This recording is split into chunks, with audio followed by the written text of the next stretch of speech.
Friends, the today's topic is difference between futures and options. Previous video में हमने discuss किया था difference between future and forward. आज हम डिस्कस करेंगे difference between futures and options. So futures क्या होते हैं और ऑप्शंस क्या होते हैं, ये हमारा फर्स्ट बेस ऑफ डिफरेंस है। So let's see. सबसे पहले आपको पता होना चाहिए फ्यूचर्स क्या होता है। मैं इतनी बार बता चुकी हूँ फ्यूचर्स क्या होते हैं। Future is a derivative contract in which two parties buyer and seller make an agreement to buy and sell the underlying asset at a predetermined price on a future date. Simple सी बात है कि दो parties के बीच में contract हुआ है to buy and sell the underlying asset, और किस प्राइस पर और किस डेट पर ये एक्सरसाइज होगा कॉन्ट्रैक्ट, वो लोग पहले से ही डिसाइड कर लेते हैं। ठीक है, एक प्री डिटरमाइंड प्राइस होता है और फ्यूचर डेट भी पहले से ही प्री डिटरमाइंड होती है, तो वो होते हैं हमारे पास फ्यूचर कॉन्ट्रैक्ट। दूसरा हमारे पास है ऑप्शन कॉन्ट्रैक्ट। ऑप्शन क्या होते हैं? Options are the contract in which one party grant the right to buy और sell the underlying asset to another party at a predetermined price on a future date in return of amount called premium।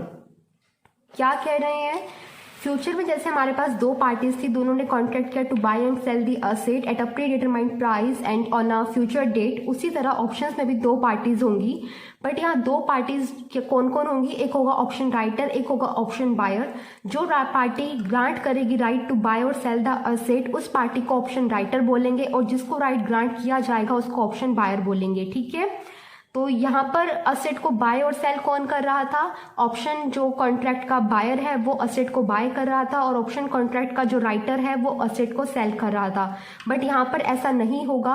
यहाँ पर asset को कौन bye या cell करेगा वो completely depend करेगा कि ऑप्शन राइटर ऑप्शन बायर को कौन सा राइट प्रोवाइड कर रहा है।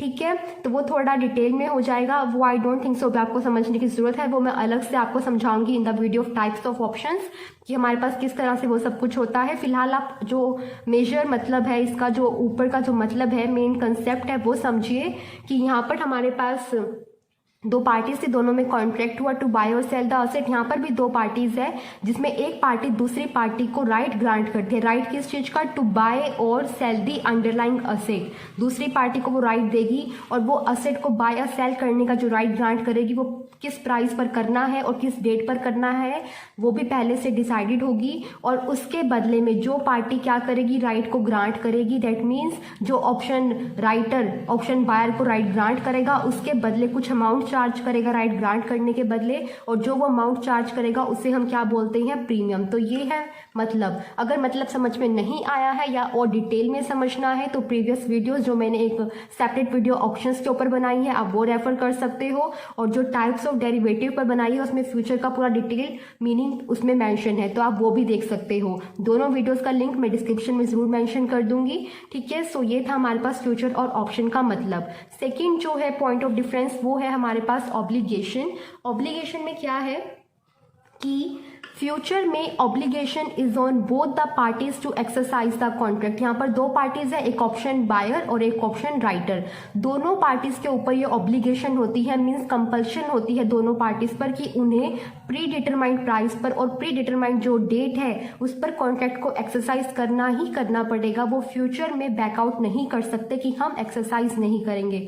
No, they can't do that. Okay, but यहाँ पर ऑप्शंस के केस में क्या होता है? Obligation is on the option writer only. यहाँ पर भी ऑप्शन में क्या होती है? दो पार्टीज होती हैं, एक ऑप्शन राइटर और एक ऑप्शन बायर। तो ऑप्शन राइटर के ऊपर तो ऑब्लिगेशन है बट ऑप्शन बायर के ऊपर ऑब्लिगेशन नहीं होती। दैट मीन्स कि अगर ऑप्शन बायर के पास तो राइट है कि उसकी मर्जी है उसने कॉन्ट्रैक्ट को एक्सरसाइज करना है या नहीं करना है। ऑप्शन बायर मतलब कि जिसको राइट प्रोवाइड किया गया है उसकी मर्जी है कि उसे अपना राइट जो उसे मिला है वो उसने एक्सरसाइज करना है या नहीं करना है। अगर वो एक्सरसाइज करने का डिसीजन लेता है तो उस केस में ये ऑप्शन राइटर के ऊपर ऑब्लिगेशन होगा, कंपल्शन होगा कि उसे कॉन्ट्रैक्ट को एक्सरसाइज करना पड़ेगा, चाहे फिर वो उसके लिए बेनिफिशियल हो या नॉन बेनिफिशियल। ठीक है, तो ये हमारे पास जो है केस था कि यहाँ पर दोनों पार्टीज के ऊपर ऑब्लिगेशन और यहाँ पर सिर्फ ऑप्शन राइटर के ऊपर ऑब्लिगेशन है, और ऑप्शन बायर के पास क्या है? राइट है to exercise the contract. Right होने का मतलब अपनी मर्जी होना कि करना है या नहीं करना है। ठीक है, ये थे हमारे पहले दो पॉइंट डिफरेंस के। अब हम बात करेंगे थर्ड पॉइंट ऑफ डिफरेंस की। थर्ड पॉइंट ऑफ डिफरेंस है प्रीमियम के regarding. No premium is paid or received by any party. Option buyer have to pay the premium to the option writer क्या कह रहे हैं कि इस केस में, किस केस में, ये केस है हमारे पास फ्यूचर का और ये केस है हमारे पास ऑप्शंस का। फ्यूचर्स के केस में किसी भी पार्टी को, किसी को भी पेमेंट नहीं, दूसरी पार्टी को पेमेंट नहीं करनी होती किस चीज़ की, प्रीमियम की। बट इस केस में करनी होती है, क्योंकि इस केस में जो है एक पार्टी राइट ग्रांट कर रही होती है, दूसरी पार्टी राइट रिसीव कर रही होती है। तो जो पार्टी राइट ग्रांट करती है वो बदले में चार्ज भी करेगी कुछ अमाउंट, और जो अमाउंट वो चार्ज करेगी उसे प्रीमियम कहते हैं। इसीलिए ऑप्शन बायर को क्या करना होता है, प्रीमियम पे करना होता है। किसको, ऑप्शन राइटर को, क्योंकि ऑप्शन राइटर को क्योंकि ऑप्शन राइटर ने राइट ग्रांट किया है और ऑप्शन बायर को राइट मिला है, तो राइट लेने वाली पार्टी राइट देने वाले को क्या देगी, अमाउंट देगी थोड़ी सी पैसे की, और उसे हम क्या बोलते हैं, प्रीमियम। ठीक है, नेक्स्ट हमारे पास जो डिफरेंस है वो है मार्जिन्स के बेसिस पर। As both the parties are under an obligation to exercise the contract, both have to deposit margin. Margin क्या होता है, margin some amount of money होती है जो पार्टीज को स्टॉक एक्सचेंज के पास, मीन्स ब्रोकर्स के पास क्या होती है, डिपॉजिट करानी होती है। ठीक है, और तो ये क्या कह रहे हैं कि ये ऑब्लिगेशन है दोनों पार्टीज के ऊपर, तो जिसके ऊपर ऑब्लिगेशन होती है उस पार्टी को जो है क्या करना होता है, मार्जिन की money with the stock broker deposit करानी होती है। तो इस केस में, फ्यूचर के केस में दोनों पार्टीज के ऊपर ऑब्लिगेशन थे एक्सरसाइज करने की कॉन्ट्रैक्ट को, इसलिए दोनों पार्टीज क्या करेंगी, मार्जिन को डिपॉजिट कराएंगी। बट इस केस में, ये कौन सा केस है, ऑप्शन का केस, यहाँ पर सिर्फ ऑप्शन राइटर के ऊपर ऑब्लिगेशन है, तो सिर्फ ऑप्शन राइटर क्या करेगा, मार्जिन की जो अमाउंट है वो क्या करेगा, डिपॉजिट कराएगा स्टॉक ब्रोकर के पास। As only option writer is under the obligation to exercise the contract, so only he have to deposit the margin. कहना क्या चाह रहे हैं, जिस पार्टी के ऊपर कॉन्ट्रैक्ट को एक्सरसाइज करने की ऑब्लिगेशन है उस पार्टी को मार्जिन डिपॉजिट कराने पड़ेंगे with the stock broker. Margin क्या है, सम अमाउंट ऑफ मनी, और ये स्टॉक एक्सचेंज क्यों डिपॉजिट कराता है, ताकि पार्टीज जो है डिफॉल्ट ना करें। ठीक है, किसी भी पार्टी को जो फाइनेंशियल लॉस का जो चांस है वो कम से कम हो। ठीक है, तो ये होता है मार्जिन का कंसेप्ट। नेक्स्ट जो पॉइंट है डिफरेंस का वो है risk exposure. Risk is unlimited for both the parties. क्या कह रहे हैं कि इस केस में, फ्यूचर कॉन्ट्रैक्ट में जो रिस्क होता है दोनों पार्टीज के लिए अनलिमिटेड होता है, बट ऑप्शन कॉन्ट्रैक्ट में दोनों पार्टीज के लिए रिस्क अनलिमिटेड नहीं होता, एक पार्टी के लिए लिमिटेड होता है और दूसरी पार्टी के लिए अनलिमिटेड होता है। अब आप ये बताइए, लिमिटेड किसके लिए होगा और अनलिमिटेड किसके लिए होगा। अनलिमिटेड ऑब्वियसली उसके लिए होगा जिसके ऊपर कॉन्ट्रैक्ट को एक्सरसाइज करने की ऑब्लिगेशन है। जैसे इस केस में दोनों के पास ऑब्लिगेशन थी, दोनों के लिए क्या था, अनलिमिटेड था। इस केस में ऑब्लिगेशन सिर्फ ऑप्शन राइटर के ऊपर है, तो सिर्फ उसी के लिए अनलिमिटेड रिस्क है, और ऑप्शन बायर के पास लिमिटेड रिस्क होगा। Risk is limited to the amount of premium for option buyer and unlimited for the option writer. Option writer के लिए रिस्क अनलिमिटेड है, और जो ऑप्शन बायर है उसके लिए रिस्क किस अमाउंट तक लिमिटेड है, to the amount of premium, कि प्रीमियम से ज्यादा लॉस तो उसे कभी हो ही नहीं सकता। देखिए, इसको मैं आपको अगर थोड़ा डिटेल में समझाऊं शायद आपको समझ में आ भी जाए। ऑप्शन कॉन्ट्रैक्ट में जैसे मैंने आपको कहा दो पार्टीज थी, एक ऑप्शन राइटर और एक ऑप्शन बायर। ऑप्शन राइटर ने जब ग्रांट राइट किया तो बदले में कुछ अमाउंट चार्ज की थी, वो था प्रीमियम। ठीक है, तो अब क्या है, ऑप्शन राइटर के पास क्या था, ऑब्लिगेशन, दूसरी बात, और उसके पास ऑप्शन बायर के पास जो है राइट था। दैट मीन्स ऑप्शन बायर, आप सोचिए कब कॉन्ट्रैक्ट को एक्सरसाइज करेगा, वो कॉन्ट्रैक्ट को एक्सरसाइज तभी करेगा जब उसके लिए बेनिफिशियल होगा।